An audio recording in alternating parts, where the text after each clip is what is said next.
Welcome everyone to Neverwinter on PC. My name is Rainer and today I'll be releasing version 0.16.1 of the Character Builder Plus. If you enjoyed this video, please leave a like, and if you would like to see more information of videos about Neverwinter, hit the subscribe button.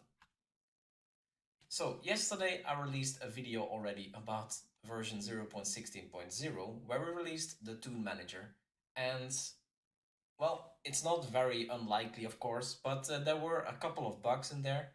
It worked pretty okay for me until I got some messages from people who got bugs.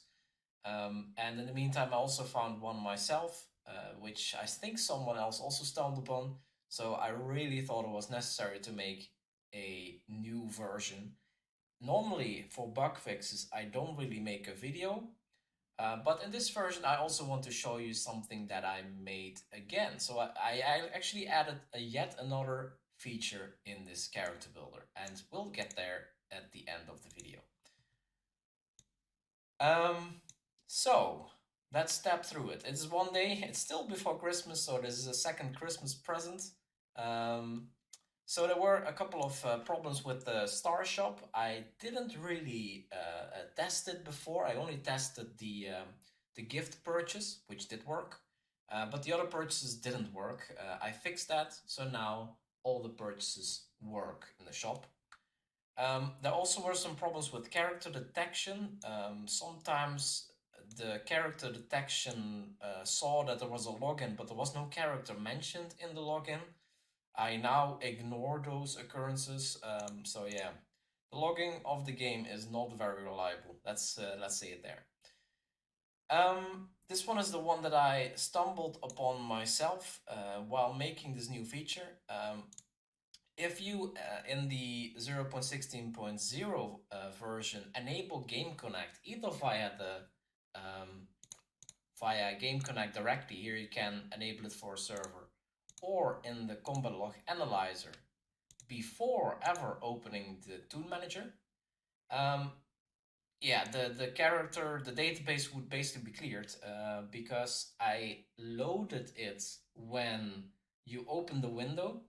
But if you connect to Game Connect, it already saves the database. So yeah, you're basically saving an empty database. That was a bit of a silly mistake, but that is now fixed. Then another fix, I got a message from someone with an apostrophe in the name, and that also gave some weird features, detecting the character over and over, and also yeah, the apostrophe would spread out like like a disease. So yeah, that's also now fixed. I got this person tested it for me as well, so that should work now. Master Demogorgon is now in the combat log analyzer, so it will be automatically detected if you go into Master Demogorgon, and it will be split up into 3 phases.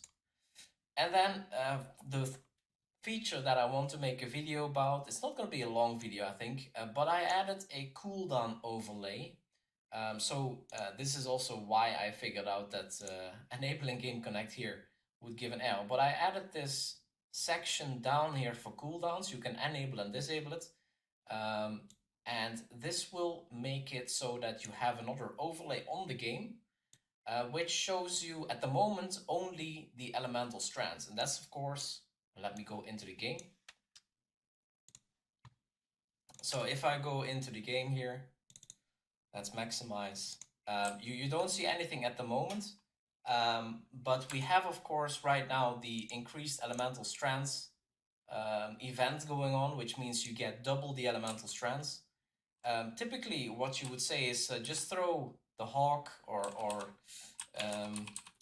what's it called, the doohickey, and it will give you the timer. But here you can see I didn't get any elemental strands, or did I? Maybe I did. I'm not connected yet. Oops. My mistake. I wasn't connected to the log yet.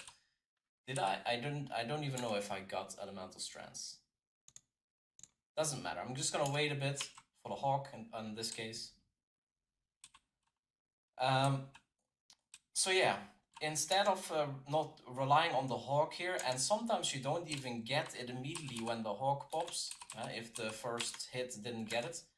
Now I got frozen element strands, and you can see here now I have a timer running here for 30 seconds, and this will tell me when my cooldown for elemental strands is over. So if this one gets to 0, then I will be able to get the next elemental strand. So then I can kill the next enemy and I can get the next drop. And this is a lot more reliable because even if you don't get elemental strands from the first group you go into, then still it will detect it on the correct moment. Oh wow, that was perfectly timed.